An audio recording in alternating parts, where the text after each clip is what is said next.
الحمد لله نحمده ونستعينه ونستغفره ونؤمن به ونتوكل عليه ونعوذ بالله من شرور أنفسنا ومن سيئات أعمالنا من يهده الله فلا مضل له ومن يضلله فلا هادي له وأشهد أن لا إله إلا الله وحده لا شريك له وأشهد أن سيدنا ومولانا وحبيبنا وشفيعنا محمدا عبده ورسوله أرسله الله تعالى إلى كافة الناس بشيرا ونذيرا وداعيا إلى الله بإذنه وسراجا منيرا صلى الله تعالى عليه وعلى آله وصحبه وبارك وسلم تسليما كثيرا كثيرا وبعد فأعوذ بالله من الشيطان الرجيم بسم الله الرحمن الرحيم وجاهدوا في الله حق جهاده هو اجتباكم وما جعل عليكم في الدين من حرج ملة أبيكم إبراهيم هو سماكم المسلمين من قبل وفي هذا ليكون الرسول شهيدا عليكم وتكونوا شهداء على الناس فاعتصموا بالله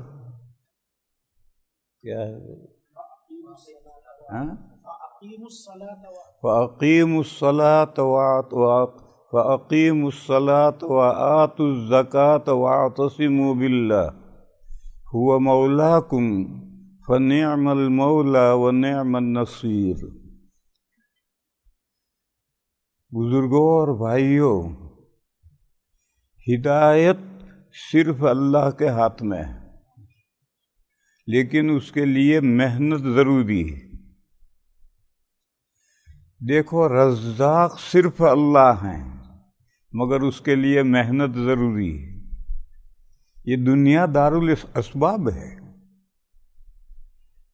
اس کے لیے ہاتھ پیر ہلانا فرض ہے، جبکہ رزق پہنچانے والے اللہ ہیں۔ اللہ کے علاوہ کوئی نہیں ہے جو رزق پہنچائے، مگر ہاتھ پیر ہلانا ضروری ہے۔ شافی، بیماریوں سے شفا بخشنے والے صرف اللہ ہیں۔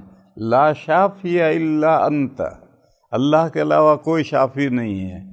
مگر بیمار ہو جائیں تو اسباب تو اختیار کرنا ضروری ہے۔ دوڑے دوڑے ہاسپٹل میں پہنچو، ڈاکٹر کے یہاں پہنچو، یہ سب کرنا ضروری ہے۔ اگر نہیں کرے گا اور مر جائے گا تو گنہگار ہوگا۔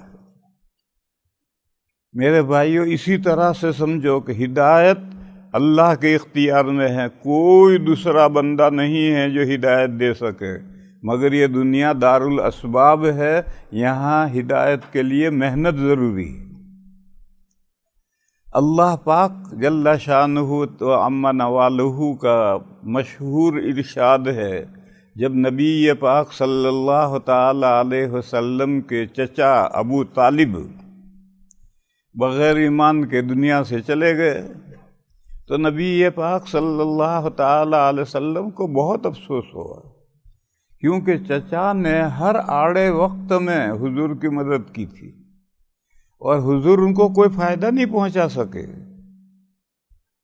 تو حضور کو بہت افسوس ہوا۔ اس پر آیت نازل ہوئی، اِنَّكَ لَا تَهْدِي مَنْ أَحْبَبْتَ وَلَكِنَّ اللَّهَ يَهْدِي مَن يَشَاءُ۔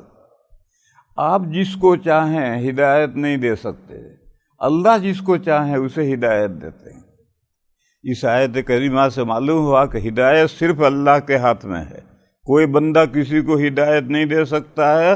سید کائنات محبوب رب العالمین اپنے چچا کو فائدہ نہیں پہنچا سکے، اللہ نے نہیں چاہا، تو ہر جتن کے باوجود، ہر کوشش کے باوجود چچا کو ہدایت نہیں ملی، لیکن نبی پاک صلی اللہ تعالی علیہ وسلم نے اپنی والی کوششیں کی، جتنی بھی کر سکتے تھے سب کوششیں کی۔ آگے سرا، معاملات کا سرا اللہ کے ہاتھ میں ہے، جو اللہ چاہیں گے وہ ہوگا۔ اور اسی لیے اللہ تعالیٰ نے ہمیشہ اپنے دین کے ساتھ شخصیات بھیجی، وہ محنت کرنے کے لیے۔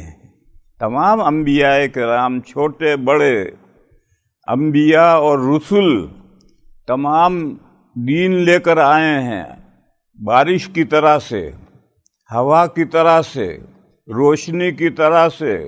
ہدایت ڈائریکٹ نہیں آئی، بلکہ نبیوں کے اور رسولوں کے ذریعے سے ہدایت آئی، تاکہ یہ نبی اور رسول محنت کریں۔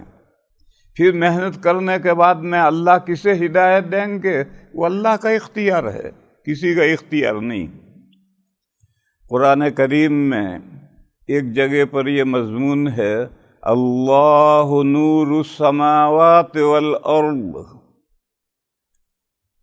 آسمانوں میں جن کو نور ہدایت ملا ہے، آسمانوں میں تو سب کو نور ہدایت ملا ہے۔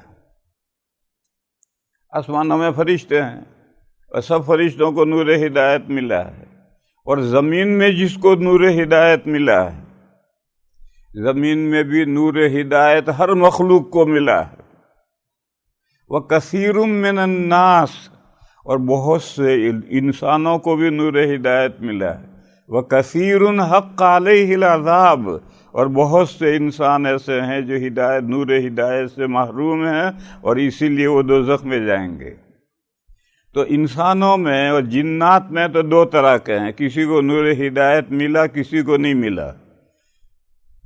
جنات اور انسانوں کے علاوہ اس زمین پر جتنی مخلوقات ہیں، چاہے وہ جانور ہوں، چرند ہوں، پرند ہوں، درند ہوں، نباتات ہوں، دریا ہوں، پہاڑ ہوں، آسمان ہوں، زمین ہوں، چاند ہوں، سورج ہوں، تارے ہوں، سب کو نور ہدایت ملا ہے۔ جس مخلوق کو اللہ نے جس کام کے لیے پیدا کیا ہے، وہ مخلوق اس کام میں لگی ہوئی ہے۔ سرے، منہ،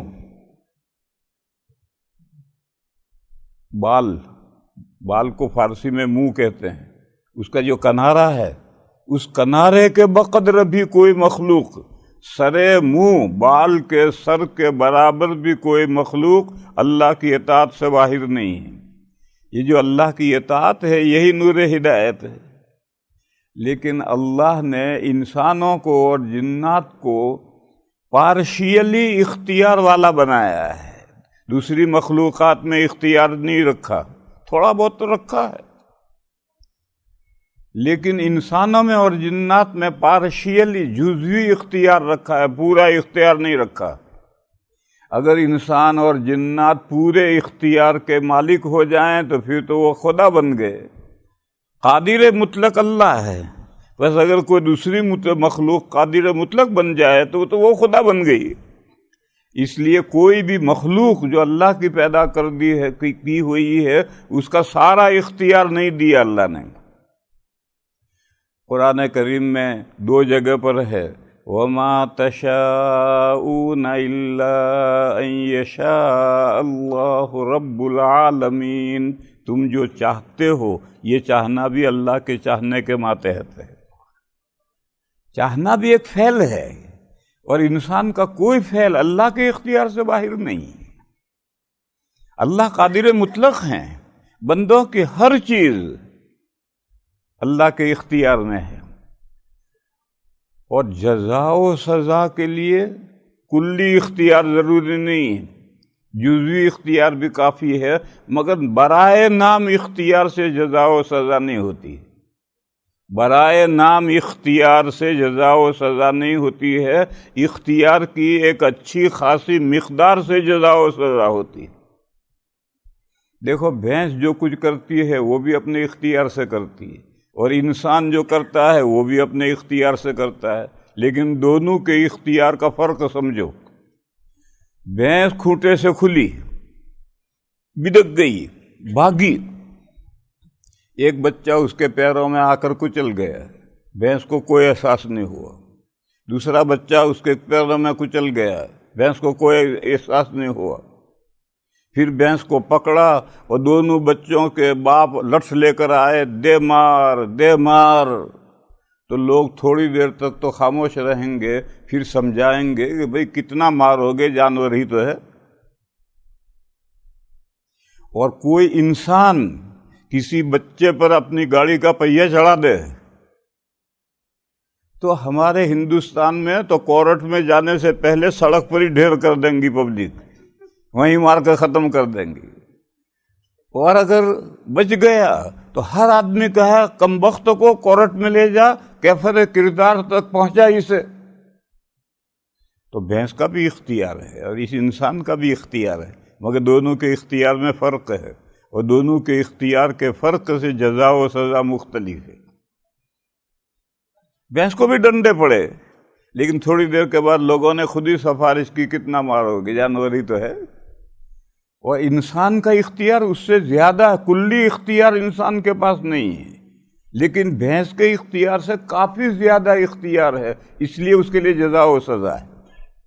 لہذا میرے بھائیو، ایک مسئلہ تو یہ سمجھو، بندوں کی کوئی صفت اللہ کے اختیار سے باہر نہیں ہے۔ اگر بندوں کی کوئی صفت اللہ کے اختیار سے باہر ہو جائے تو پھر بندہ کہاں رہا، وہ تو خدا بن گیا۔ تو اللہ نے چونکہ انسانوں کو اور جنات کو وافر مقدار اختیار کی دی ہے، اس لیے کچھ انسان اور جنات اللہ کے دین پر آتے ہیں اور کچھ نہیں آتے ہیں اور دوزخ میں جاتے ہیں۔ تو فرمایا کہ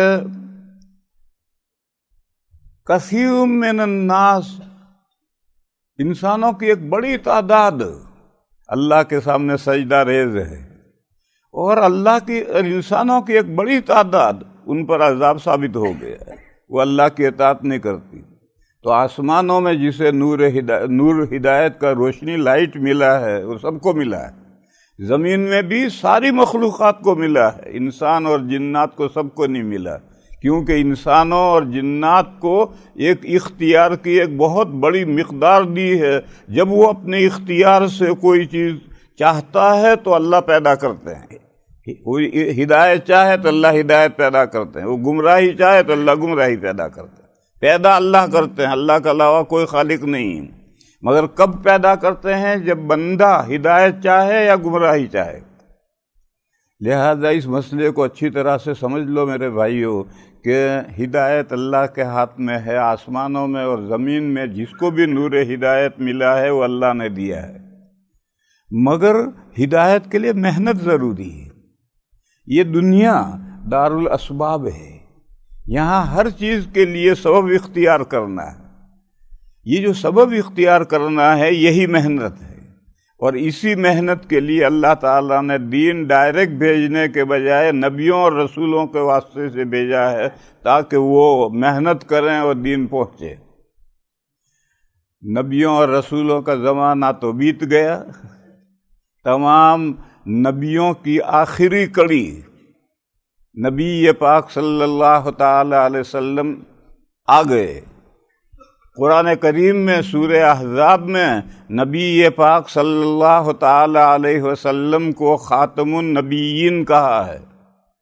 آپ خاتم النبیین بھی ہیں اور خاتم المرسلین بھی ہیں۔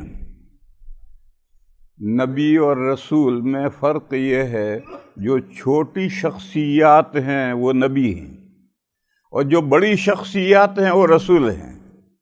اور جو مفتی ہوگا وہ پہلے مولوی ہوگا، مولوی بنے بغیر مفتی کوئی نہیں بن سکتا، لیکن ہر مولوی کے لیے مفتی ہونا ضروری نہیں ہے، اس لیے جو نبی ہے وہ اس کے لیے رسول ہونا ضروری نہیں ہے، لیکن جو رسول ہے وہ نبی ساتھ میں ضرور ہے۔ تو نبی پاک صلی اللہ علیہ وسلم خاتم النبیین ہیں کہ اس بستی میں کوئی مولوی نہیں ہے، تو کوئی مولوی نہیں ہے تو مفتی کہاں سے ہوگا؟ مولوی ہوگا جبھی تو کوئی مفتی ہوگا۔ کہیں کہ اس بستی میں کوئی مولوی نہیں ہے تو اس کا صاف مطلب یہ ہے کہ مفتی بھی نہیں ہے۔ تو جب تمام نبیوں کی آخری کڑی ہمارے آقا تشریف لے آئے تو اب کوئی رسول کا بھی سوال ختم ہو گیا۔ نبی آئے گا تبھی تو نبی ترقی کر کے رسول بنے گا، جب نبی ہی کوئی نہیں ہے تو رسول کہاں سے ہوگا؟ لہذا نبوت اور رسالت کا سلسلہ تو اپنے اینڈ کو پہنچ گیا، اور قیامت کتنی دور ہے اللہ جانے کتنی دور ہے۔ نبی پاک صلی اللہ تعالی علیہ وسلم جن کو کائنات میں سب سے زیادہ اللہ نے علم عطا فرمایا تھا، آپ نے بھی سپر ڈال دی، ڈھال ڈال دی۔ جب حضرت جبرائیل نے پوچھا قیامت کب آئے گی تو حضور نے فرمایا کہ قیامت کے بارے میں جتنا آپ جانتے ہیں اتنا ہی میں جانتا ہوں، اس سے زیادہ میں نہیں جانتا۔ پوچھنے والا کیا جانتا ہے؟ قیامت آئے گی، بالیقین آئے گی۔ میں بھی جانتا ہوں کہ قیامت آئے گی، بالیقین آئے گی، اور کب آئے گی آپ بھی نہیں جانتے، میں بھی نہیں جانتا۔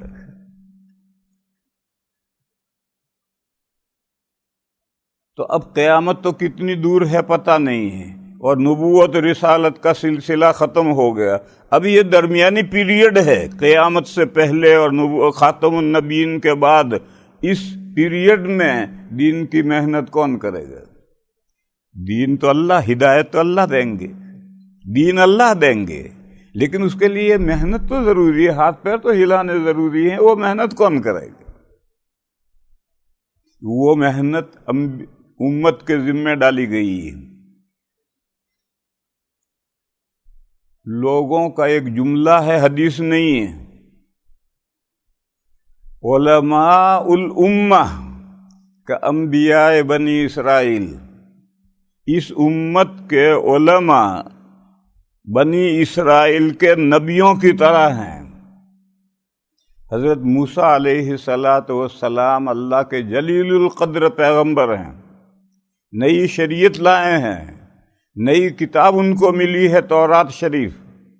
پھر کہتے ہیں کہ موسیٰ علیہ السلام کے بعد 1,00,000 انبیاء ہوئے ہیں بنی اسرائیل میں، پوری دنیا میں نہیں، صرف بنی اسرائیل میں 1,00,000 انبیاء ہوئے ہیں۔ ہو سکتا ہے اس میں کچھ مبالغہ ہو، لیکن اتنی بات تو ماننی پڑے گی کہ موسیٰ علیہ السلام اور عیسیٰ علیہ السلام کے درمیان میں بہت انبیاء ہے۔ وہ تمام انبیاء موسیٰ علیہ السلام کی شریعت اور موسیٰ علیہ السلام کی کتاب پر محنت کرتے تھے، اسی تورات شریف کی تبلیغ کرتے تھے، موسیٰ علیہ السلام کی لائی ہوئی شریعت کو پھیلاتے تھے۔ تو جیسا موسیٰ علیہ السلام کے بعد تورات اور دین شریعت موسوی پر محنت بنی اسرائیل کے نبیوں نے کی ہے، اسی طرح نبی پاک صلی اللہ تعالی علیہ وسلم کے بعد قیامت تک نبی پاک صلی اللہ تعالی علیہ وسلم کی لائی ہوئی شریعت اور حضور کے لائے ہوئے دین پر محنت امت کے علماء کریں گے۔ دیکھو یہ کوئی حدیث نہیں ہے، لوگ اسے حدیث کے طور پر بیان کرتے ہیں، وہ غلطی کرتے ہیں۔ یہ تو کسی کا قول ہے اور بالکل سچا قول ہے، اور اس قول میں امت کے علماء کا مرتبہ نہیں بیان کیا گیا، رسپانسبلٹی بیان کی گئی ہے کہ امت کے علماء کی ذمہ داری کیا ہے۔ وہی ذمہ داری ہے جو بنی اسرائیل کے انبیاء کی ذمہ داری تھی، وہ اب ذمہ داری اس امت کے علماء کی ہے۔ لہذا اب محنت تو دین جاننے والوں کو کرنی ہے۔ یہاں رک کر کے یہ غلط فہمی دور کرو، قرآن و حدیث میں جہاں علماء اور عالم آیا ہے، اس سے آج کل کے مدرسوں سے پڑھ کر نکلے ہوئے جن کے پاس اتنی لمبی سند ہے، یہ عالم اور علماء مراد نہیں ہے۔ یہ غلط فہمی دور کرو۔ یہ بات سنتے عالم اور علماء جب لفظ ہم سنتے ہیں تو فوراً ذہن میں یہ آتا ہے۔ جس وقت قرآن کریم اترا تھا، نبی پاک صلی اللہ تعالی علیہ وسلم نے ارشادات فرمائے تھے، اس وقت علماء کہاں تھے؟ اس وقت دارالعلوم کہاں تھے؟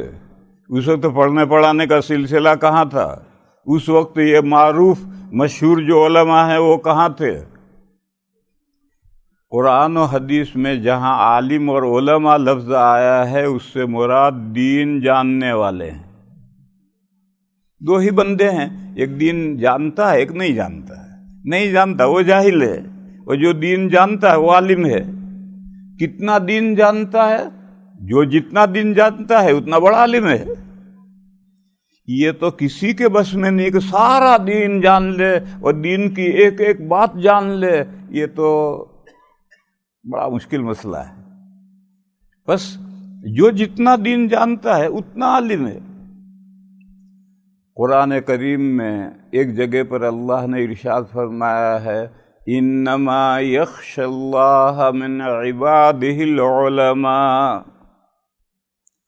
اللہ سے وہی لوگ ڈرتے ہیں جو اللہ کو جانتے ہیں۔ انما یخشی اللہ من عبادہ العلماء، یہاں علماء لفظ ہے۔ اللہ سے وہی بندے ڈرتے ہیں جو اللہ کو جانتے ہیں، اور جو جن کو اللہ کا علم ہی نہیں ہے، اللہ کو پہچانتے ہی نہیں ہیں، اللہ کی معرفت ہی حاصل نہیں ہے، تو اللہ سے کیا ڈریں گے؟ دیکھو جتنے کافر ہیں یہ اللہ کو ویسا نہیں جانتے جیسا جاننا چاہیے۔ جانتے تو ہیں، دنیا کا ہر انسان اللہ کو جانتا ہے، لیکن اللہ کو جیسا جاننا چاہیے ویسا نہیں جانتے، تو اللہ سے ڈرتے بھی نہیں۔ اور آج تو میرے بھائیوں مسلمانوں میں 80% مسلمان ایماندار اور طرح طرح کے گناہوں میں مبتلا۔ کیوں یہ گناہوں میں مبتلا ہیں؟ اللہ سے کیوں نہیں ڈرتے؟ اللہ کو نہیں جانتے، جیسا اللہ کو جاننا چاہیے ایسا نہیں جانتے۔ وہ کیا جانتے؟ اللہ غفور و رحیم ہے، بڑے بخشنے والے، بڑے مہربانی فرمانے والے ہیں، بھئی اتنا ہی جانتے ہیں۔ اور یہ بات صحیح ہے، مگر یہ آدھی بات ہے، یہ آدھی بات ہے۔ سورہ ہجر میں اور ایک دوسری جگہ پر، دو جگہ پر یہ مضمون آیا ہے، نبئ عبادی انی انا الغفور الرحیم وان عذابی هو العذاب العلیم۔ ابراہیم علیہ السلام کو اللہ تعالیٰ نے حکم دیا کہ میرے بندوں کو بتلا دو، وارننگ دے دو، چوکنا کر دو کہ میں بڑا بخشنے والا، بڑا رحم کرنے والا ہوں، اور یہ بات بھی بتلا دو کہ میری سزا بڑی سخت سزا ہے۔ تو میری ان عذابی هو العذاب العلیم تو کوئی بات جانتا ہی نہیں، بھئی اللہ غفور و رحیم ہے۔ بلکہ جو جتنا بڑا جاہل ہے وہ تو یہ کہے گا اللہ ہمیں نہیں بخشیں گے تو کس کو بخشیں گے؟ اللہ کی صفت ہے غفور و رحیم، تو اگر ہمیں نہیں بخشیں گے تو کس کو بخشیں گے؟ بلکہ اس سے بڑا مہا گدھا تو یہ کہے گا کہ ہم گناہ نہیں کریں گے تو اللہ کی غفوریت اور اللہ کی رحمت ظاہر کہاں ہوگی؟ یہ اللہ کو ایسا جاننا ہے کہ گویا نہ جاننا ہے۔ اللہ کو اللہ کی تمام صفات کے ساتھ جاننا ضروری ہے۔ بس جو بندے اللہ کو جانتے ہیں، جیسا اللہ کو جاننا چاہیے ایسا اللہ کو جانتے ہیں، وہی اللہ سے ڈرتے ہیں۔ اور جو اللہ کو جانتے ہی نہیں یا جانتے ہیں تو ناقص علم ہے، جہالت والا علم ہے، جاہلوں والا علم ہے، وہ بھی نہیں ڈریں گے، نماز نہیں پڑھیں گے، داڑھی منڈائیں گے، سود کھائیں گے، طرح طرح کے گناہ کریں گے، اور اپنے آپ کو مسلمان بھی کہیں گے۔ ارے بھائی تو ایک ایسا مسلمان ہے یہ سب گناہ بھی کر رہا ہے۔ وہ در حقیقت اللہ سے اس لیے نہیں ڈر رہے کہ وہ اللہ تعالیٰ کو جیسا جاننا چاہے ایسا نہیں جانتے۔ میں تو یہ سمجھا رہا تھا کہ اس آیت میں علماء سے مراد دین جاننے والے ہیں، مدرسوں کے فارغین علماء مراد نہیں۔ میں ایک مثال سے سمجھاؤں۔ میں راستے پر روڈ پر جا رہا ہوں، سامنے دو طالب علم آ رہے ہیں۔ دور سے جب ان دو طالب علموں کی نظر مجھ پر پڑتی ہے تو اسی وقت ان کی چال بدل جاتی ہے۔ تیز تیز آ رہے تھے، ہلکے بڑھ جاتے ہیں، پھر آہستہ سے قریب آ کر احترام سے سلام کر کے ایک ادھر جاتا ہے، ایک ادھر جاتا ہے۔ پھر ان کی چال ویسے ہی ہو جاتی پیچھے جا کر. اور ایک دوسرا بندہ آ رہا ہے، کوٹ پتلون پہنے ہوئے، ہاتھ میں سگار ہے، وہ دھواں نکالتا نکالتا آ رہا ہے، میرے کندھے سے کندھا ٹکرا کر جاتا ہے اور میرے منہ پہ دھواں نکالتا. ان دو طالب علموں میں اور اس بندے میں یہ فرق کیوں پڑ گیا؟ وہ دو طالب علم سمجھتے ہیں کہ یہ حضرت ہیں، ڈبل پیسہ ہیں، سنگل بھینسا ہیں،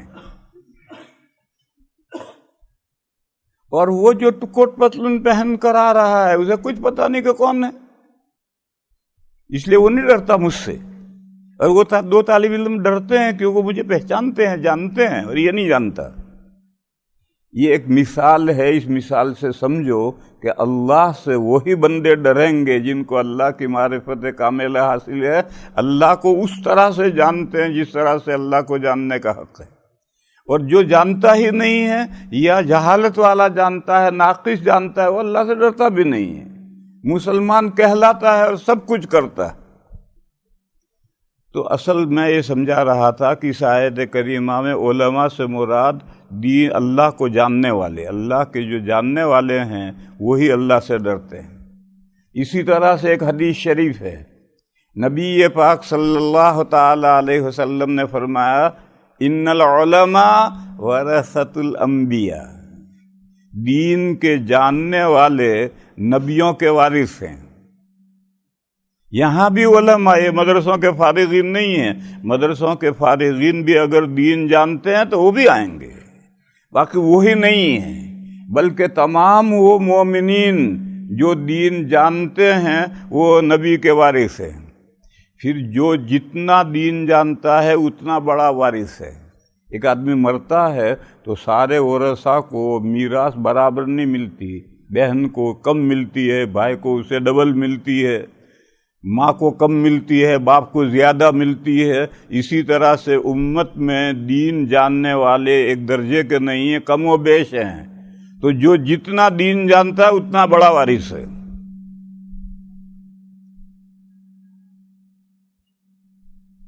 یہ جو علماء ہیں دین جاننے والے، مدرسوں کے فارغین ہی نہیں، دین جاننے والے، ان کی ذمہ داری ہے حضور کے دین پر محنت کرنے کی. کہنے والے نے یہی کہا ہے کہ اس امت میں جو دین جاننے والے ہیں وہ کام کریں گے. ان کی وہ ذمہ داری ہے جو موسیٰ علیہ السلام کے بعد انبیاء بنی اسرائیل کی ذمہ داری تھی محنت کرنے کی، وہی محنت کریں گے. امت کے وہ افراد جو دین جانتے ہیں، جو جتنا زیادہ جانتا ہے اس کی ذمہ داری زیادہ ہے، جو کم جانتا ہے اس کی ذمہ داری کم ہے. باقی محنت امت کے ان افراد کو کرنی ہے جو دین کا کوئی حصہ رکھتے ہیں، ان کو محنت کرنی.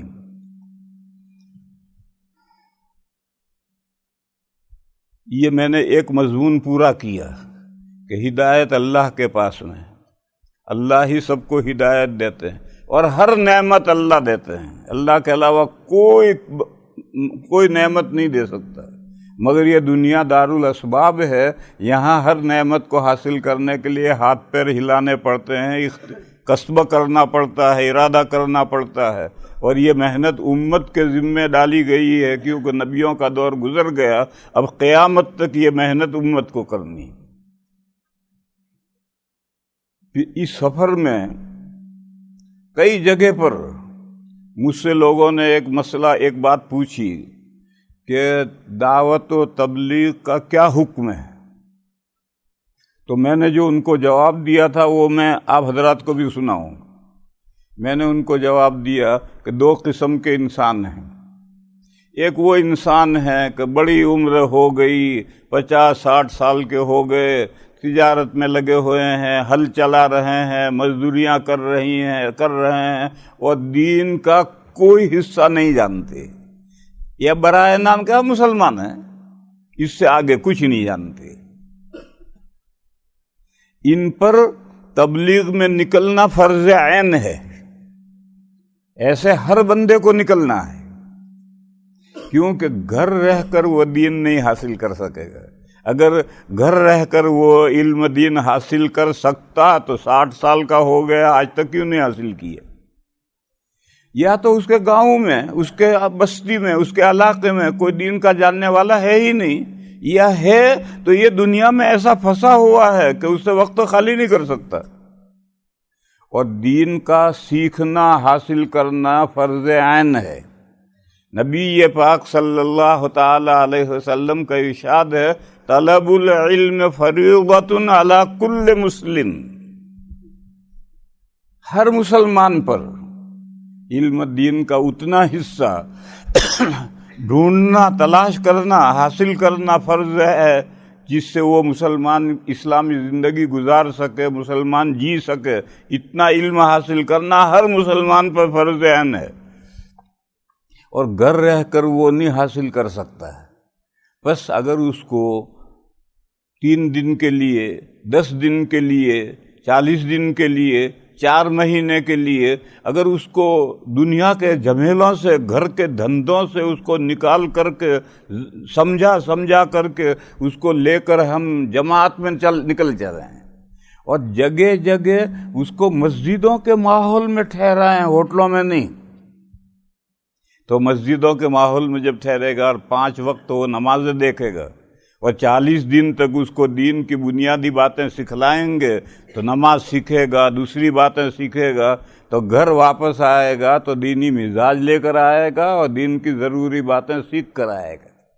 پھر وہ آ کر کے اپنی بیوی پر محنت کرے گا، اپنے بچوں پر محنت کرے گا۔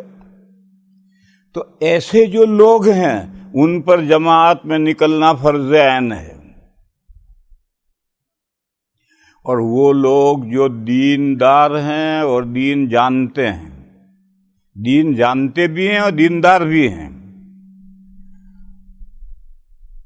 اس کے لیے قرآن کریم میں آیت ہے وَلْتَكُمْ مِنْكُمْ أُمَّةٌ يَدْعُونَ إِلَى الْخَيْرِ، چاہیے کہ تمہارے اندر ہو ایک ایسی جماعت جو لوگوں کو خیر کی طرف بلائے۔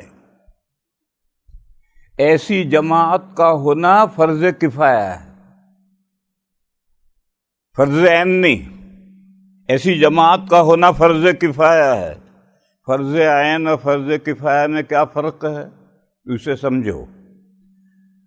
فرض عین ہر شخص پر فرض ہے، جیسے 5 وقت کی نماز فرض عین ہے، ہر بالغ عاقل پر، بچہ نہیں، پاگل نہیں، ہر عاقل بالغ پر نماز 5 نمازیں فرض ہیں، یہ فرض عین ہے، ہر پر فرض ہے۔ اور فرض کفایہ اتنے لوگوں پر فرض ہوتا ہے جو کام کے لیے کافی ہو جائیں، لیکن شروع میں فرض کفایہ بھی فرض عین ہوتا ہے۔ پھر جب اتنے آدمی اٹھ کھڑے ہوں جو کام کے لیے ضروری ہیں تو پھر وہ فرض عین ان پر سمٹ آئے گا، اب وہ فرض کفایہ ہو جائے گا۔ یعنی فرض بقدر کفایت ہے، اتنے آدمیوں پر فرض جو کام کے لیے ضروری ہیں۔ مثال لو، ایک جنازہ ہو گیا، اس کا نہلانا، کفنانا، دفنانا یہ فرض ہے۔ جو زندہ ہیں ان کے ذمہ فرض ہے کہ جو مر گیا ہے اس کو نہلائیں، کفنائیں، دفنائیں۔ اور یہ فریضہ گاؤں کے تمام افراد پر پھیلا ہوا ہے، گاؤں کے ہر فرد پر فرض ہے کہ جو میت گاؤں میں ہو گئی ہے اسے کفناؤ، نہلاؤ، دفناؤ۔ پھر 10 آدمی اٹھے اور انہوں نے یہ کام کر دیا، نہلا بھی دیا، کفنا بھی دیا، دفن بھی کرائے، تو اب وہ جو پورے گاؤں پر فریضہ تھا وہ ان 10 پر سمٹ آیا ہے، اور سارا گاؤں فرض سے سبکدوش ہو گیا ہے، اور فرض ادا کرنے کا ثواب ان 10 کو ملے گا۔ باقی جو ہیں فرض سے نکل گئے اور ان پر سمٹ آیا۔ اسی طرح سے اس مثال سے سمجھو، کوئی کام کرنا ہے اور اس کے لیے ہر فرد پر ضروری نہیں ہے تو وہ فرض کفایہ کہلاتا ہے۔ اتنے بندوں پر فرض ہے جو کام کے لیے کافی ہیں۔ دوسری مثال لو، اسلامی مملکت پر اغیار نے، دشمنوں نے حملہ کیا تو ان دشمنوں سے لوہا لینا فرض ہے۔ کھڑے ہو، ان دشمنوں کو بھگاؤ، ان سے لوہا لو۔ کتنے آدمیوں پر فرض ہے؟ سب پر فرض ہے۔ پھر 5000 آدمی کھڑے ہوئے اور انہوں نے مقابلہ کیا اور دشمن کو بھگا دیا، تو اب وہ جو سب لوگوں پر فرض تھا وہ ان 5000 پر سمٹ آیا ہے، اور ان 5000 کو فرض ادا کرنے کا ثواب ملے گا، اور باقی لوگ فرض سے سبکدوش ہو گئے، ان کے کندھے ہلکے ہو گئے۔ یہ میں نے 2 مثالیں دی ہیں، ان مثالوں سے فرض کفایہ کو سمجھو۔ تو قرآن کریم میں یہ ارشاد فرمایا وَلْتَكُن مِّنكُمْ أُمَّةٌ يَدْعُونَ إِلَى الْخَيْرِ، چاہیے کہ تم میں سے ایک گروہ ہو جو لوگوں کو بھلائی کی طرف، خیر کی باتوں کی طرف بلائے، ایسا ایک گروہ ہونا ضروری۔ یہ فرض کفایہ ہے۔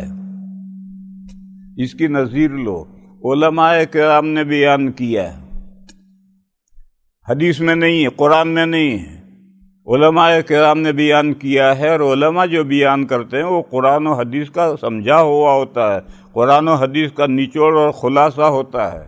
علماء کرام نے بیان کیا ہے کہ اتنی مسافت پر جہاں آدمی صبح کو پیدل جائے اور مسئلہ پوچھ کر شام کو گھر پہنچ جائے، اتنی مسافت پر دین کا ایک کامل عالم ہونا ضروری ہے جو دین کی ہر بات کا جواب دے سکے۔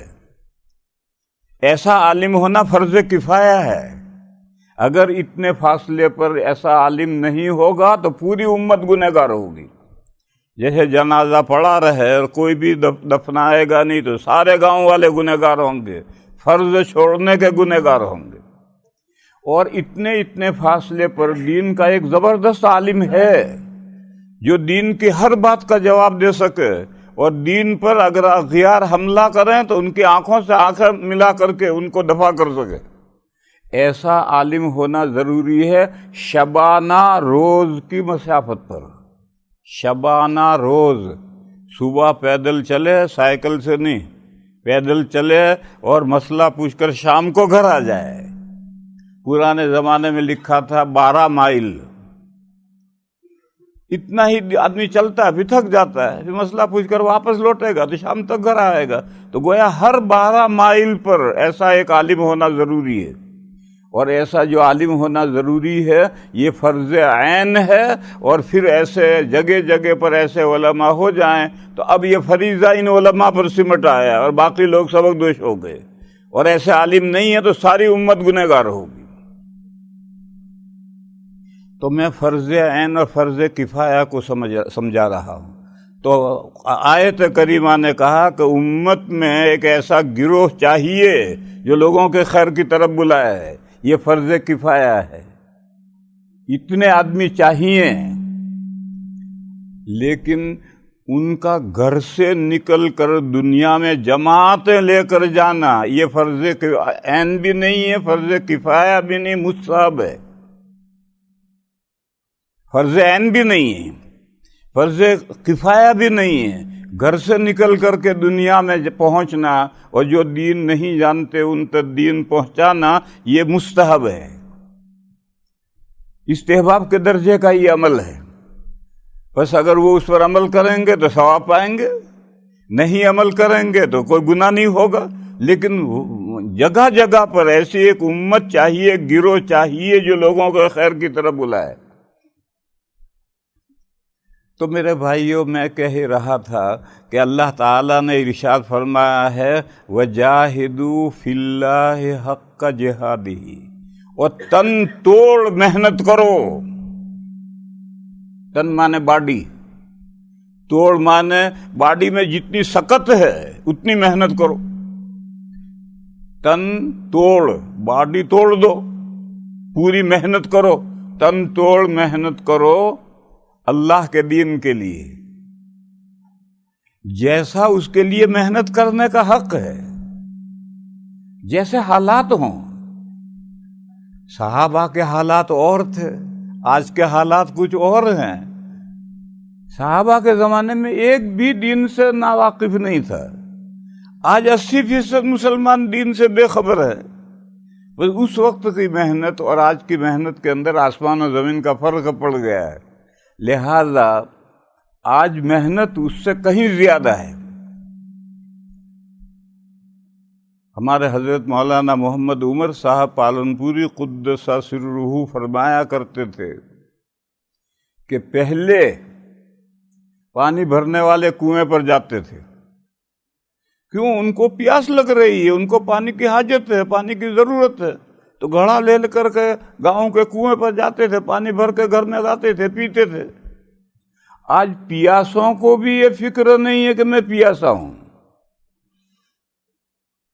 وہ نہیں آ سکتے کہ ان کو فکر ہی نہیں، وہ جانتے ہی نہیں کہ میں پیاسا ہوں. جیسے ہماری زمینیں ہیں، کھیت ہیں، گرمیوں میں کھیت پیاسے ہو جاتے ہیں، لیکن ان کو پیاس کا کہاں احساس ہے؟ بارش نہ ہو ان کی بلا سے قحط سالی ہو جائے گی، ان کا کیا نقصان ہے؟ تو پھر اللہ بادل بھیجتے ہیں اور وہ بادل جگہ جگہ جا کر برستے ہیں اور کھیتوں کو سیراب کرتے ہیں تاکہ کھیتوں میں سے پیداوار نکلے. تو حضرت فرمایا کرتے تھے کہ پہلے جب لوگوں کو دین کی قدر معلوم تھی تو جو دین نہیں جانتے تھے وہ دین جاننے والوں کے پاس پہنچتے تھے، وہ دین پوچھ کر کے آتے تھے اور اس پر عمل کرتے تھے. آج تو لوگوں کو احساس ہی نہیں ہے. قافلے کا کارواں کے دل سے احساس زیاں جاتا رہا.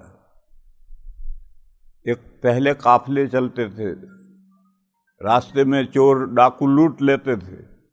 ایک قافلہ جا رہا تھا اور راستے میں ڈاکو آئے، انہوں نے پورا قافلہ لوٹ لیا. قافلے کو کوئی احساس نہیں ہے کہ ہمارا نقصان ہو گیا. وہ شادہ فرحاں آگے چبڑ رہے ہیں اور یہ اتنا بڑا نقصان ڈاکو جو لوٹ لے گئے اس کے دل سے احساس زیاں ہی جاتا رہا کہ ہمارا نقصان ہو گیا، اس کا ہی اس کو احساس نہیں. میرے بھائیوں، آج دنیا کا حال یہ ہے کہ مسلمان کے دین سے احساس زیاں ہی جاتا رہا، کہلاتا ہے مسلمان اور نہ دین جانتا ہے نہ دین پر عمل کرتا ہے. جب وہ نہ جانتا ہے نہ عمل کرتا ہے اور اس میں احساس ہی نہیں ہے تو وہ کہاں مدرسوں میں جائے گا اور کہاں علماء کے پاس جائے گا؟ اب علماء سے مراد مدرسے والے علماء نہیں، علماء کی یعنی دین جاننے والوں کی ذمہ داری ہے کہ جگہ جگہ پہنچیں اور بادل بن کر کے برسیں تاکہ پیاسے لوگ سیراب ہوں. یہ حضرت مولانا محمد عمر صاحب پالنپوری قدس سرہ فرمایا کرتے تھے. بس اس سے یہ معلوم ہوا کہ یا تو جگہ جگہ امت ہو جو لوگوں کو خیر کی طرف بلائے، اور اگر نہیں ہیں تو پھر جو دین جاننے والے ہیں ان کی ذمہ داری ہے کہ اٹھیں اور دنیا میں پہنچیں اور لوگوں کو دین پہنچائیں، اور یہ مستحب ہے. آیت کریمہ میں گھر سے نکلنے کی طرف کوئی اشارہ نہیں ہے. آیت کریمہ میں ہے کہ امت میں ایک گروہ ہونا چاہیے، نکلنے کا کوئی تذکرہ نہیں. اس لیے ایسا گروہ ہونا یہ تو فرض کفایہ ہے، اور ان کا نکل کر کے دنیا میں جگہ جگہ جا کر کے لوگوں کو دین پہنچانا یہ مستحب ہے. اور یہ جو اللہ نے فرمایا کہ دین کے لیے تن توڑ محنت کرو، جیسا دین کے لیے محنت کرنے کا حق ہے، محنت کرنے کا حق ہے، اس کا یہی مطلب ہے کہ آج اگر تم اپنی جگہ پر بیٹھے بیٹھے جو آئے گا اس کو دین سمجھاؤ گے، پہنچاؤ گے، تو دنیا کی صورتحال بگڑ گئی ہے. بس آج اٹھو اور اٹھ کر کے ساری دنیا میں جو دین سے بے خبر ہیں ان تک دین پہنچاؤ. تو دو حصے میں نے کیے. ایک تو فرض عین ہے تبلیغ میں نکلنا، وہ بالغان بڑی عمر کے لوگ جو گھر رہ کر دین نہیں سیکھ سکتے ہیں، ان کے دین سیکھنے کا راستہ صرف یہ ہے کہ ان کو گھروں سے نکالو، دینی ماحول میں مسجدوں میں ٹھہراؤ تاکہ دین کی قدر معلوم ہو کہ دنیا میں مسلمان کیا کرتے ہیں، وہ اپنی آنکھوں سے 40 دن تک دیکھتے رہیں. اسی لیے ہمارے حضرت مولانا الیاس صاحب قدس سرہ نے جب یہ کام شروع کیا تو میوات سے شروع کیا تھا۔ آج 60-70 سال ہو گئے کام پر، آج بھی میوات میں جاؤ 50% مسلمان نام کے مسلمان ہیں، 50 سال تک وہاں محنت ہوئی ہے تب بھی نام کے مسلمان ہیں۔ اور جب مولانا نے کام شروع کیا تھا تب تو 100% لوگ نام کے مسلمان تھے۔ حضرت نے کام شروع کیا کہ وہ گھر رہ کر دین نہیں سیکھیں گے، کسی دارالعلوم میں جا کر دین نہیں سیکھیں گے، تو حضرت نے جماعتوں کی شکل میں ان کو گھروں سے نکالا اور جگہ جگہ پر مسجدوں میں ٹھہرایا اور دینی ماحول ان کو بتلایا اور دین عقائد سکھلائے، اعمال سکھلائے، نماز اور روزے کی اہمیت سکھلائی۔ تو آج وہاں 50% فرق پڑ گیا، 50% فرق میوات میں اب بھی 50% فرق پڑا ہے، 50% انسانوں کا حال تو آج بھی ایسا ہی ہے۔ ایسا کیوں ہوتا ہے؟ یہ ہم لوگ محنتیں کر کے 25 نوجوانوں کو دین پر لے آتے ہیں تو 100 نوجوان آوارہ جوان ہو جاتے ہیں۔ ہم نے تو 25 کو سنوارا، 100 نئے جوان ہو گئے وہ دین سے بے خبر۔ اب پھر محنت کر کے 25 کو سنوارا تو 100 نئے جوان ہو گئے۔ تو اس لیے صورتحال اسی طرح سے رہتی ہے۔ بلکہ 2 جماعتیں، ان کا کام کا ایک فیلڈ ہے، وہیں کام کرتے ہیں، وہیں ان کی دال گلتی ہے، دوسری جگہ دال نہیں گلے گی۔ ایک تو قادیانی ہے، وہ وہاں پہنچیں گے جہاں دین کا کوئی نام ہی نہیں جانتا، نہایت جاہل، وہاں جا کر کے قادیانیت اپنی پھیلائیں گے۔ ہمارے ایک بڑے حضرت گزرے ہیں مولانا اسماعیل صاحب کٹکی، وہ فرمایا کرتے تھے کہ قادیانیوں کی مثال کچھوے جیسی ہے۔ کچھوا جب چاروں طرف کوئی آہٹ نہیں ہوگی تو پیر نکالے گا، لمبا منہ نکالے گا اور چلنا شروع کرے گا، اور جہاں چاروں طرف آہٹ ہوئی ایک دم پیر اندر کھینچ لے گا، منہ بھی اندر کھینچ لے گا اور بال بند کر کے پڑ جائے گا، لڑکاؤ، لات مارو، کچھ بھی کرو، اندر کچھ ہے ہی نہیں، اور اندر کچھوا ہے۔ یہی حال ان قادیانیوں کا ہے، جہاں دیکھیں گے کہ کوئی اللہ کا نام جاننے والا نہیں ہے وہاں یہ پہنچیں گے، اور وہاں پہنچ کر کے ان پر محنت کریں گے اور ان کو کہیں گے نبوت رحمت ہے یا زحمت ہے، تو ہر بندہ کہے گا کہ رحمت ہے۔ پھر وہ کہیں گے کہ اللہ کی رحمت کو جاری رہنا چاہیے یا بند ہو جانا چاہیے، تو ہر آدمی کہے گا اللہ کی رحمت کو جاری رہنا چاہیے۔ تو وہ کہے گا کہ نبی پاک صلی اللہ علیہ وسلم کے بعد 13ویں صدی میں ہمارا مرزا جو ہے نبی بنا ہے، اس کی نبوت مانو، یوں پھنسا دیں گے، کیونکہ وہ جاہل بیچارے کیا جواب دیں گے؟ یہ تو ہر آدمی کہے گا کہ نبوت اللہ کی رحمت ہے، زحمت تو نہیں ہے، اور اللہ کی رحمت کو جاری رہنا چاہیے، یوں کر کے وہ قادیانی پھنسا دے گا۔ حالانکہ میرے بھائیو، آپ جانتے ہو کہ بارش بھی اللہ کی رحمت ہے، مگر کب رحمت ہے؟ جب بوقت ضرورت برسے اور بقدر ضرورت برسے۔ اگر بے ضرورت برسے تو فصلیں تباہ ہو جائیں گی، وہ بارش رحمت تھوڑی ہو، تو عذاب ہے اللہ کا۔ اور برستی ہی رہے تو طوفان نوح بن جائے گی، ساری دنیا غرق ہو جائے گی۔ بارش اللہ کی رحمت ہے، مگر کب رحمت ہے؟ جب بوقت ضرورت برسے اور بقدر ضرورت برسے تو رحمت ہے۔ نبوت بھی رحمت ہے، مگر کب رحمت ہے؟ جب بوقت ضرورت نبی آئے۔ نبی پاک صلی اللہ تعالی علیہ وسلم جو دین لے کر آئے اس کے 2 سورسز ہیں، قرآن اور حدیث۔ آج حرف بحرف قرآن کا محفوظ ہے، زبر زیر ادھر سے ادھر نہیں ہوا۔ حدیثیں بھی اس ٹیکسٹ کی روشنی میں حدیثیں بھی محفوظ ہیں۔ پھر اب نئے نبی کی کیا ضرورت ہے؟ دیکھو یہ دیوار ہے، اس پر پلاسٹر ہوا ہے، بہترین پلاسٹر ہوا۔ اب ایک آدمی کرنی اور مسالہ لے کر تسلے میں آتا ہے اور دے مسالہ دے مار تو دیوار کو خوبصورت کرے گا یا بدصورت کرے گا؟ تو حضور کا لایا ہوا دین تو موجود ہے، زبر زیر کا فرق نہیں پڑا۔ اب نیا نبی آ کر کیا کرے گا؟ یہ پلاس والی دیوار پر مسالہ مار کر کے اور بدنما کرے گا۔ بہرحال یہ قادیانی کام کہاں کرتے ہیں؟ جہاں آخری درجے کی جہالت ہو، اب بس اپنے آپ کو مسلمان کہتے ہوں، آگے کچھ نہ جانتے ہوں۔ دوسرا فرقہ ہے غیر مقلدین کا، سلفیوں کا فرقہ ہے۔ یہ فرقہ کہاں کام کرے گا؟ یونیورسٹیوں میں، کالجوں میں جا کر کام کرے گا۔ یونیورسٹیوں میں بھی دین کو کوئی جاننے والا نہیں، کالجوں میں بھی دین کو کوئی جاننے والا نہیں، وہاں جا کر یہ کام کرے گا۔ دیندار مسلمانوں کے درمیان جا کر کام نہیں کرے گا، وہ کالجوں یونیورسٹیوں میں جا کر کام کرے گا۔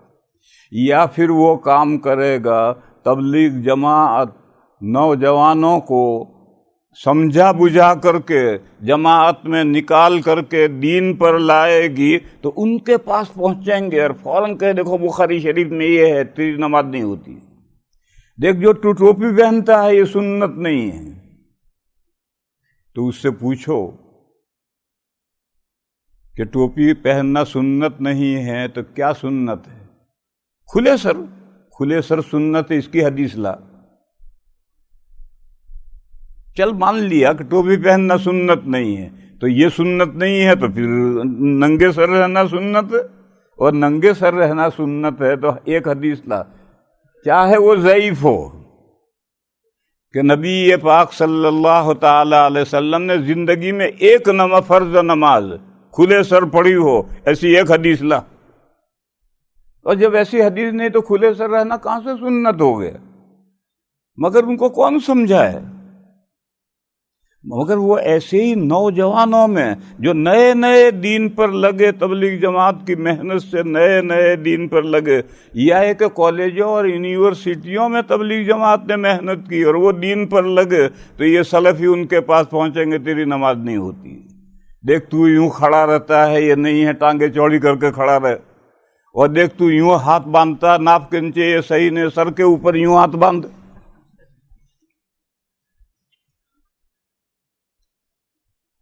تو یہ دو جماعتیں ہیں، وہ کام کرے گی جاہلوں میں، اور یہ کام کرے گی ایجوکیٹڈ لوگوں، طالب علموں میں جو دین نہیں جانتے اور ضرورت کا علم تو نہیں جانتے، ضرورت سے زیادہ علم پڑھے ہوئے ہیں، ان کے اندر جا کر کے یہ کام کریں گے۔ پھر ایک دوسرا ان کا حربہ، اگر کوئی آدمی حدیث پیش کرے تو کہیں یہ حدیث ضعیف ہے۔ اب آدمی تو سمجھتا نہیں ہے کہ حدیث ضعیف کیا ہوتی ہے، اس لیے میرے بھائیوں اس کو بھی سمجھ لو۔ آپ کو دلی جانا ہے، اسٹیشن پر آپ پہنچے، اسٹیشن پہ دو گاڑیاں کھڑی ہیں، ایک سواری گاڑی ہے جو دلی جا رہی ہے، ایک مال گاڑی ہے جو مراد آباد جا رہی ہے۔ تو آپ کو دلی جانا ہے تو آپ کون سی گاڑی میں بیٹھیں گے؟ مال گاڑی میں بیٹھیں گے یا سواری گاڑی میں بیٹھیں گے؟ سواری گاڑی میں بیٹھیں گے۔ پھر سواری گاڑی میں دو ڈبے ہیں، فرسٹ کلاس کا بھی ہے، سیکنڈ کلاس کا ڈبہ بھی ہے۔ آپ کون سے ڈبے میں بیٹھیں گے؟ جون سا آپ کے پاس ٹکٹ ہے، اگر فرسٹ کلاس کا ٹکٹ ہے تو فرسٹ کلاس کے ڈبے میں بیٹھیں گے، سیکنڈ کلاس کا ٹکٹ ہے تو سیکنڈ کلاس میں بیٹھیں گے، لیکن جائیں گے دونوں دلی، کیونکہ ٹرین دلی جا رہی ہے اور یہ دونوں ڈبے اس ٹرین کے ڈبے ہیں، لہذا چاہے سیکنڈ میں بیٹھے چاہے فرسٹ میں بیٹھے جائے گا دلی، اور مال گاڑی میں بیٹھا تو گیا مراد آباد ہے۔ اب میرے بھائیو سمجھو، 1400 سال سے جب سے حدیث کی کتابیں لکھی گئیں تو صحیح اور ضعیف دونوں حدیثیں حدیث کی کتابوں میں لکھی گئی۔ یہ سواری گاڑی کا ڈبہ ہے، صحیح حدیث فرسٹ کلاس کا ڈبہ ہے، ضعیف حدیث سیکنڈ کلاس کا ڈبہ ہے۔ تو اگر مسئلے میں صحیح حدیث موجود ہے تو اس پر عمل کریں گے، اور اگر مسئلے میں صحیح حدیث نہیں ہے تو ضعیف حدیث پر عمل کریں گے، وہ بھی تو حدیث ہے۔ اور حدیث ضعیف نہیں ہوتی ہے، حدیث کی جو سند ہے حضور کے بعد، صحابہ کے بعد سے لے کر کے کتابوں کے لکھنے والوں تک جو سند ہے، کڑیاں ہیں، ان میں کوئی کڑی کمزور ہے، اس وجہ سے حدیث کو ضعیف کہتے ہیں۔ حدیث ضعیف نہیں ہوتی، وہ تو سواری گاڑی کا ایک ڈبہ ہے۔ بس اگر کسی مسئلے میں صحیح حدیث موجود ہے تو ضعیف حدیث کیوں لیں گے؟ جس کے پاس فرسٹ کلاس کا ٹکٹ ہے وہ باولا ہے جو سیکنڈ کلاس میں بیٹھے گا تو فرسٹ کلاس میں بیٹھے گا، لیکن جس کے پاس میں فرسٹ کلاس کا ٹکٹ ہی نہیں ہے، سیکنڈ کلاس کا ٹکٹ ہے، تو وہ کوئی مال گاڑی میں تھوڑی بیٹھے گا، وہ سیکنڈ کلاس کے ڈبے میں بیٹھے گا اور وہ بھی دلی پہنچے گا۔ اس لیے میرے بھائیوں، یہ جو اپنے آپ کو غیر مقلد، وہ جو جن کو ہم غیر مقلد کہتے ہیں، وہ غیر مقلد نہیں ہیں، وہ ہم سے زیادہ پکے مقلد ہیں۔ یہ جو 4 فقہیں ہیں یہ اسکول آف تھاٹ ہیں، اور یہ جو غیر مقلد ہیں یہ بھی ایک اسکول آف تھاٹ ہے، ایک طریقہ فکر ہے۔ اور ہم 4 فقہا کے ماننے والے تو بوقت ضرورت ایک دوسرے کے یہاں سے مسائل لیتے ہیں، یہ کسی سے نہیں لیتے، یہ تو ہم سے زیادہ پکے مقلد ہیں۔ ان کے ایک بڑے حضرت آئے البانی صاحب، انہوں نے ایک بڑا کارنامہ انجام دیا، حدیث کی تمام کتابوں کا سرچ کیا اور ڈھونڈ ڈھونڈ کر کے جتنی ضعیف حدیثیں تھیں وہ سارے ڈبے سواری گاڑی میں سے کاٹ کر مال گاڑی میں جوڑ دیے۔ ایک کتاب لکھی، اس میں ضعیف حدیثیں بھی اور موضوع حدیثیں بھی۔ یہ جو موضوع گھڑی ہوئی حدیثیں، یہ حدیثیں نہیں ہیں، یہ سواری گاڑی کے ڈبے نہیں ہیں، یہ تو مال گاڑی کے ڈبے ہیں جو کہیں جہنم میں پہنچ رہے ہیں۔ تو یہ ضعیف حدیثیں ساری نکال نکال کر کے اس مال گاڑی میں جوڑ دی، اور عرب نوجوانوں کا ایک ذہن بنا دیا، ھذا حدیث ضعیف، یہ ضعیف حدیث ہے، یعنی موضوع حدیث ہے، گھڑی ہوئی حدیث ہے، کیونکہ یہ ڈبے تو مال گاڑی میں چلے گئے۔ یہ ان کا ایک ذہن ہے جو غلط ہے۔ تو اب جو بندے نماز کے لیے لگتے ہیں اور کالجوں میں اور یونیورسٹیوں میں پڑھے ہوئے ہیں، ان کو کہیں فضائل اعمال میں ضعیف حدیثیں ہیں، فضائل اعمال میں ضعیف حدیثیں ہیں، یعنی گھڑی ہوئی حدیثیں۔ ارے گھڑی ہوئی نہیں ہے، گھڑی ہوئی تو مال گاڑی کے ڈبے ہیں، اور اس کے الگ کتابیں تھیں، 1400 سال سے موضوعات کی کتابیں الگ تھیں، اور صحیح اور ضعیف حدیث کی کتابوں میں ایک ساتھ لکھی گئی ہیں۔ میں ایک مثال دوں، سنن بیہقی، ایک بڑے آدمی گزرے ہیں، شافعی عالم ہیں، اور ان کی بہت ساری کتابیں ہیں، ان کتابوں میں سے ایک کتاب ہے السنن الکبریٰ۔ وہ حدیث ہیں جو سنت ہیں، اس کی انسائکلوپیڈیا، بہت بڑی کتاب۔ السنن الکبریٰ کا مطلب یہ ہے، سنن سنت کی جمع ہے، سنت کے معنی وہ حدیث ہیں جس پر عمل کرنا ضروری ہے، ان کی بڑی کتاب انسائکلوپیڈیا۔ اس سنن کبریٰ میں 2 حدیثیں ہیں۔ ایک حدیث تو یہ ہے کہ نبی پاک صلی اللہ تعالی علیہ وسلم رمضان کی ہر رات میں سونے سے پہلے 20 نفلیں تنہا پڑھتے تھے۔ یہ حضور کا معمول تھا، 20 نفلیں تنہا پڑھنے کا معمول تھا۔ یہ حضرت ابن عباس رضی اللہ تعالیٰ عنہما کی حدیث ہے۔ اور ایک دوسری حدیث یہ ہے کہ ایک رمضان کے آخر میں نبی پاک صلی اللہ علیہ وسلم اعتکاف میں تھے، اور اعتکاف میں آپ کے لیے چٹائیاں باندھ کر کمرہ بنایا گیا تھا۔ اس کمرے میں سے باہر نکل کر مسجد میں جو لوگ تنہا نفلیں پڑھ رہے تھے ان سے فرمایا کہ آؤ میں تمہیں جماعت سے نفلیں پڑھاؤں۔ تو 2 راتیں یا 3 راتیں حضور نے نفلیں جماعت سے پڑھائی، وہ 20 رکعتیں پڑھائی تھی، 20 نفلیں پڑھائی تھی۔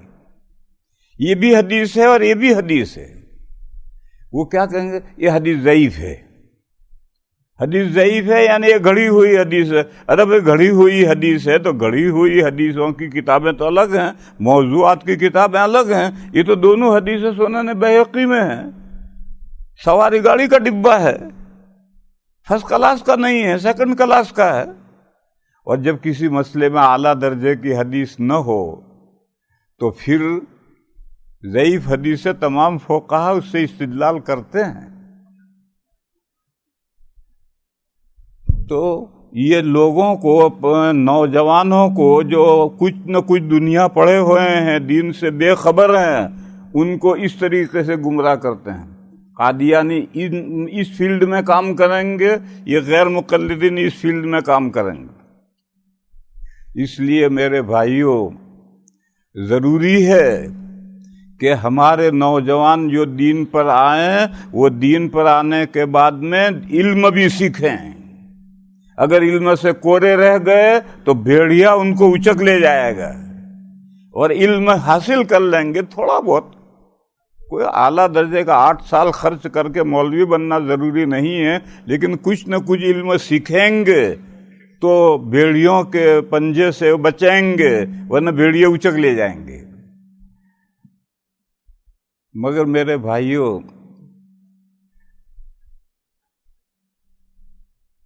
اب جماعت میں ایک ذہن بن گیا ہے کہ دین صرف 6 نمبر کا نام ہے، اس سے آگے دین ہے ہی نہیں. اس کا یہ نتیجہ ہے. جبکہ حضرت مولانا الیاس صاحب قدس سرہ نے یہ فرمایا تھا کہ یہ 6 نمبر تو میرے کام کی بسم اللہ ہیں.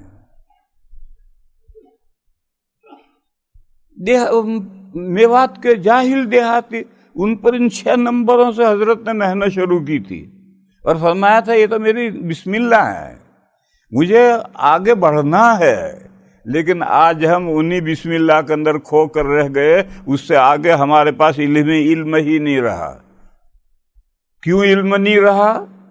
دیکھو، پرندہ 2 پروں سے اڑتا ہے. ایک پر ہو پرندہ نہیں اڑ سکتا ہے.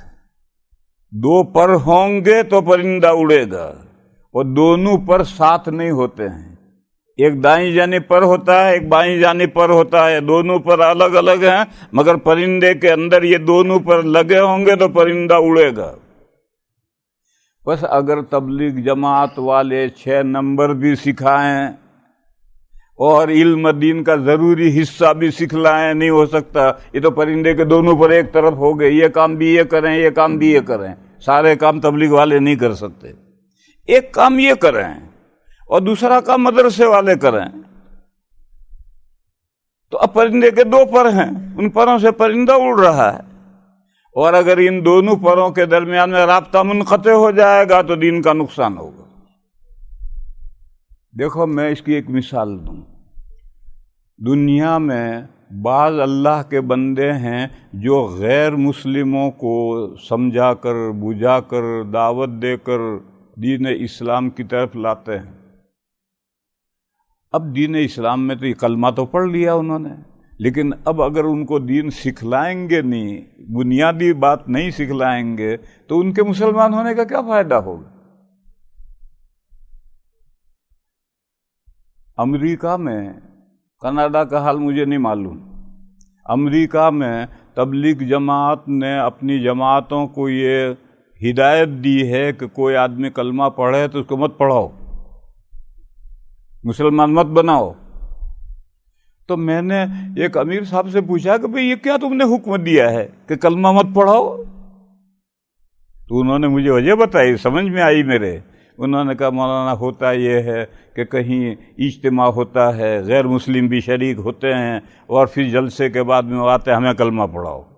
تو اب ہماری جماعتوں نے انہیں کلمہ پڑھا دیا، جماعتیں دوسرے دن آگے بڑھ گئی، پیچھے وہ تھے ویسے کے ویسے ہو گئے. تو ہم ان کلمہ پڑھنے والوں کو سنبھال تو سکتے نہیں، تو سنبھالیں گے نہیں تو ان کے کلمہ پڑھنے سے کیا فائدہ ہوگا؟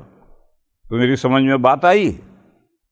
ہمارے یہاں ہندوستان میں ایک مولانا کلیم صاحب ہیں پھولت میں، وہ یہی غیر مسلموں کے اندر کام کرتے ہیں، ان کو کلمہ پڑھاتے ہیں، دین کی طرف لاتے ہیں۔ جب کوئی آدمی مسلمان ہوتا ہے تو فوراً چلے کے لیے مرکز نظام الدین بھیج دیتے ہیں، جاؤ ایک چلہ لگا کر آؤ، دین سیکھ کر آؤ۔ تو اسی طریقے پر یہ جو نوجوان آتے ہیں، خاص طور پہ ایجوکیٹڈ نوجوان، جب دین کی طرف آ جائیں تو پھر ان کو یہ بھی کہنا ہے کہ بھئی تم دین کا ضروری علم مدرسوں میں جا کر سیکھو، تمہارے گاؤں میں کوئی عالم ہو ان کے پاس جا کر ضروری علم سیکھو۔ وہ ضروری علم سیکھ لیں گے تو پھر یہ ڈاکو ان کے اوپر ڈاکہ ڈال کر ان کو دین سے برگشتہ نہیں کر سکیں گے۔ مگر میرے بھائیو، آج کل ایک مصیبت یہ آ گئی ہے کہ پرندے کے دونوں پر یہ سمجھتے ہیں، یہ پر سمجھتا ہے کہ میں ہی سب کچھ پرندوں کو اڑا رہا ہے، اور ادھر والا پر سمجھتا ہے کہ میں ہی پرندے کو اڑا رہا ہے۔ ارے نہیں، یہ اڑا رہا ہے، یہ اڑا رہا ہے، یہ تو دونوں پر مل کر پرندے کو اڑا رہے ہیں۔ بس کوآپریٹ ہونا چاہیے، مدرسوں میں سے جو نکلیں وہ جماعت میں لگیں اور جگہ جگہ جماعتیں لے کر پہنچیں، اور جو دین سے ناواقف ہیں ان کو دین سکھلائیں، اور جماعت جن نوجوانوں کو دین پر لائے ان کو مدرسوں میں پہنچ 6 مہینے کے لیے، 8 سال کے لیے نہیں، وہاں جا کر وہ دین کا ضروری علم حاصل کر لیں، تو پھر یہ ڈاکو ان کے اوپر ڈاکہ ڈال کر ان کا دین برباد نہیں کریں گے۔ تو میرے بھائیو، بات دوسری طرف چلی گئی۔ میں تو اللہ پاک کا یہ ارشاد سنا رہا تھا، اللہ پاک فرماتے ہیں کہ دین کے لیے تن توڑ محنت کرو، اور اپنے امکانیات کے بقدر نہیں، اپنی پاسبلٹی کے بقدر نہیں، بلکہ دین کا جو تقاضا ہے، دین کا جو حق ہے، اس حق کو ادا کرو۔ آج صورتحال 80% مسلمان دنیا میں، اور بعض جگہ تو 100% مسلمان نام کا مسلمان رہ گیا ہے، ان تک دین پہنچانا دین جاننے والوں کی ذمہ داری ہے۔ علماء سے مراد دین جاننے والے، ان کی ذمہ داری ہے۔ جو زیادہ جانتا ہے اس کی ذمہ داری بڑھی ہوئی ہے، جو کم جانتا ہے اس کی ذمہ داری کم ہے۔ لہذا اس کام کے لیے نام لکھو۔